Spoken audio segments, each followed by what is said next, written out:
Il est vraiment temps que nous changions de mentalité. Ressusciter avec le Christ nous impose d'aller jusque-là. Convertissons nos mentalités. Bonjour chers frères et sœurs, chers amis abonnés, à vous tous, bonjour. Bonne journée à toutes et à tous et bienvenue à Parole de Dieu au quotidien.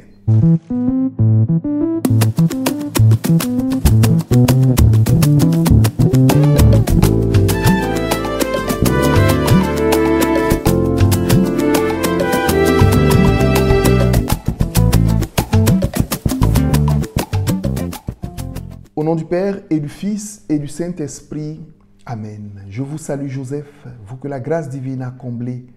Le Sauveur a reposé dans vos bras et grandi sous vos yeux. Vous êtes bénie entre tous les hommes et Jésus, l'enfant divin de votre virginale épouse, est béni. Saint Joseph, donné pour Père au Fils de Dieu, priez pour nous dans nos soucis de famille, de santé et de travail jusqu'à nos derniers jours et daignez nous secourir à l'heure de la mort. Amen. Luc chapitre 9, verset 62. Qui met la main à la charrue et regarde en arrière n'est pas digne de moi. C'est Jésus qui nous le dit. Imaginons, chers frères et sœurs, un agriculteur qui laboure son champ et qui passe son temps à regarder en arrière. Serait-il capable de bien faire son travail? Serait-il capable de dresser correctement ses buts en les alignant sur une ligne droite s'il continue de regarder derrière lui? Je n'en suis pas si sûr. Avec cette image donc de l'agriculteur, le Seigneur Jésus nous invite à ne pas figer notre regard dans le passé en regrettant et en pleurant continuellement ce que nous n'avons pas pu faire hier ou ce qui a été perdu dans notre passé. Jésus nous invite, chers amis, à consacrer notre énergie, nos efforts, nos capacités sur ce que nous faisons maintenant et sur ce que nous sommes capables de cueillir aujourd'hui. Il est grand temps d'avancer en focalisant nos possibilités sur ce que nous pouvons faire aujourd'hui. Accorder la plus grande concentration sur toutes les portes, sur toutes les possibilités qui s'offrent à nous et qui se trouvent autour de nous. Un professeur d'ailleurs du moyen séminaire appelé Alioune Diatta nous disait souvent, chers amis, la meilleure manière de rater sa vie, la meilleure manière de perdre ses possibilités, c'est de continuer toujours à regarder en arrière. Matthieu chapitre 13, versets 24 à 30. La parabole de la bonne graine et du livret. Jésus nous explique ici dans cette parabole qu'un homme a découvert beaucoup de mauvaises plantes dans son champ. Ses employés en étaient choqués, scandalisés, et ils demandent alors à leur maître, « Mais Seigneur, n'est-ce pas de la bonne graine que tu as semée dans ton champ? D'où vient-il qu'il y ait aujourd'hui de l'ivraie dans le champ ?» C'est vrai, personne n'accepte qu'après avoir fourni de nombreux efforts, de grands sacrifices dans son travail, qu'une personne vienne boycotter tout ce qu'il a fait. Personne ne l'accepte. Personne n'admet que là où il fait du bien avec toute sa bonne volonté possible, l'on vienne semer le mal par la méchanceté ou par la jalousie. Mes chers amis, chers frères et sœurs, il faut l'admettre.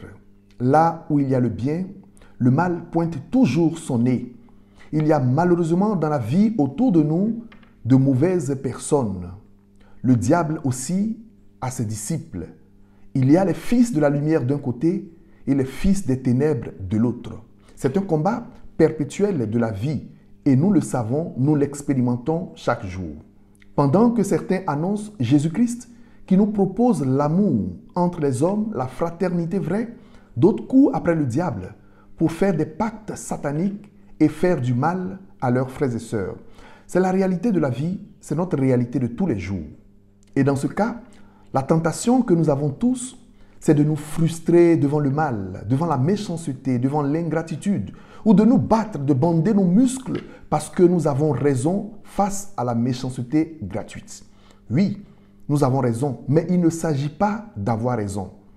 Dans cette parabole, chers amis, chers frères et sœurs, Jésus nous dit non. Ne te bats pas avec l'ivraie ou la mauvaise herbe, la mauvaise plante. Ne bande pas tes muscles ou ne laisse pas la colère prendre le dessus sur ton calme, sur ta paix intérieure. Ne laisse pas la méchanceté troubler la sérénité de ton âme. N'arrache pas maintenant l'ivraie pendant qu'elle se confond, pendant qu'elle se mélange à la bonne graine, de peur d'arracher aussi la bonne plante. sois patient, accorde toute ton attention aux bonnes graines, aux bonnes plantes qui sont dans ton champ. Cultive-les avec patience, aide-les à grandir et à mûrir. Sois même tolérant avec le mal et sois vainqueur du mal par le bien, nous dit l'apôtre Paul en Romains chapitre 12, verset 21. Le mal finit toujours par se dévoiler et mourir de sa propre mort. Effectivement, là où le péché abonde, la grâce de Dieu finit toujours par surabonder. Romains chapitre 5, verset 20. Sois patient et prends soin de tes vertus, que le mal ne dénature pas ta nature. Luc chapitre 17, versets 11 à 19, la parabole des 10 lépreux. Et où sont passés les 9 autres, s'interroge Jésus. Jésus a guéri 10 lépreux. Et pourtant, un seul est revenu vers lui pour lui manifester sa reconnaissance, sa gratitude pour le bien qu'il a reçu. Et figurez-vous qu'il s'agit du bien le plus précieux, le bien de la vie dans un corps sain. Il s'agit du bien de la santé. Un seul parmi les 10. Autrement dit, 10% des personnes qui reçoivent des grâces, des bienfaits, des bénédictions de la part de Dieu reviennent à lui pour lui exprimer leur reconnaissance. Un seul lépreux s'est donné du temps, il s'est donné de l'espace, il s'est imposé le sacrifice de faire demi-tour pour aller trouver Jésus et lui dire merci de l'avoir guéri. Et c'est ainsi, malheureusement, chers frères et sœurs, ils seront très peu dans la vie à reconnaître les bienfaits que vous avez faits pour eux.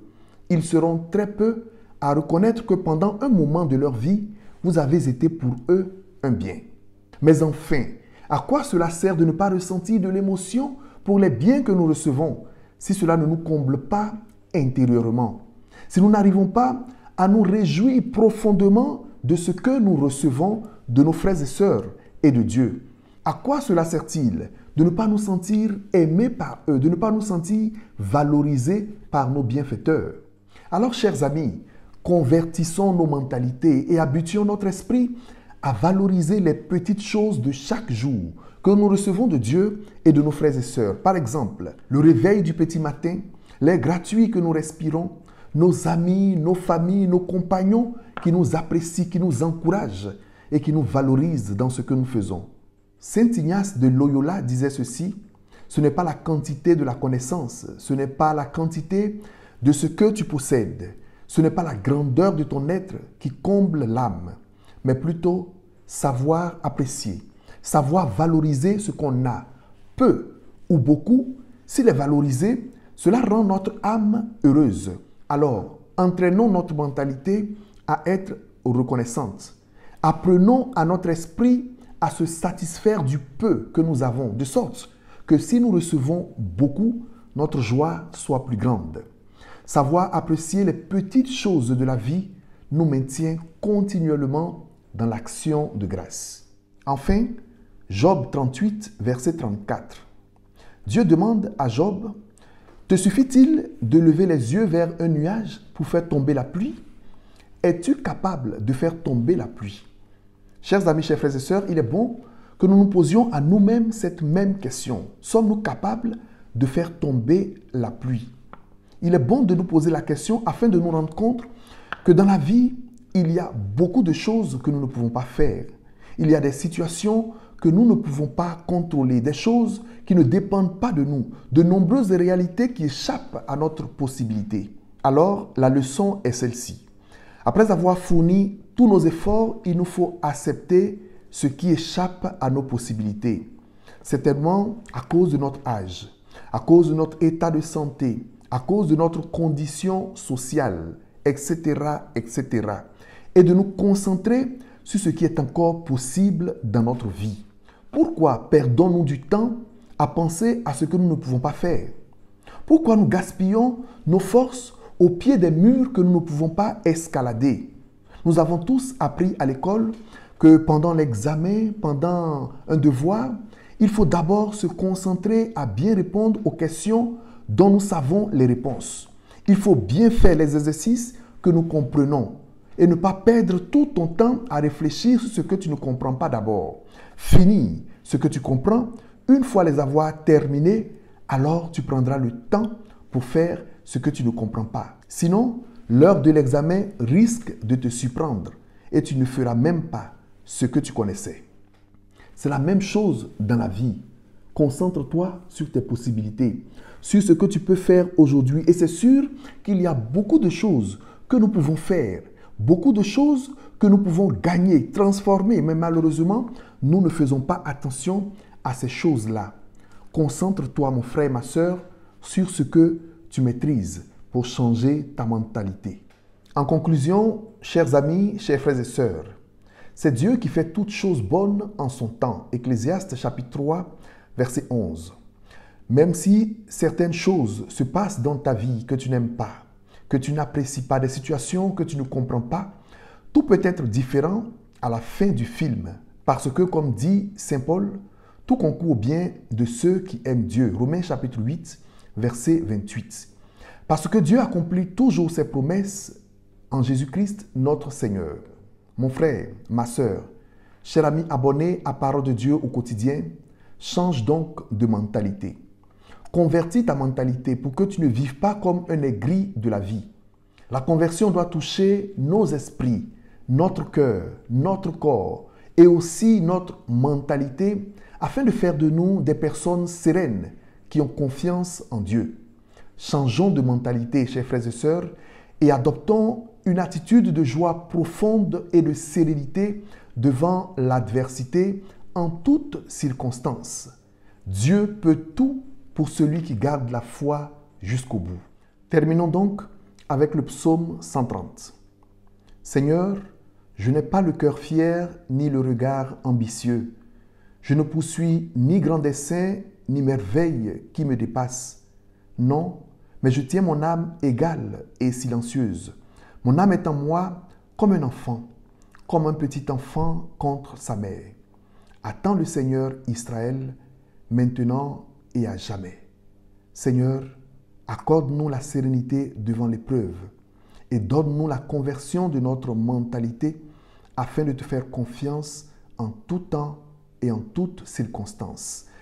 Que Dieu Tout-Puissant, chers frères et sœurs, vous bénisse et vous garde. Au nom du Père et du Fils et du Saint-Esprit. Amen. Excellente journée à toutes et à tous. Nous nous revoyons le dimanche prochain par la grâce de Dieu. D'ici là, portez-vous bien. Au revoir.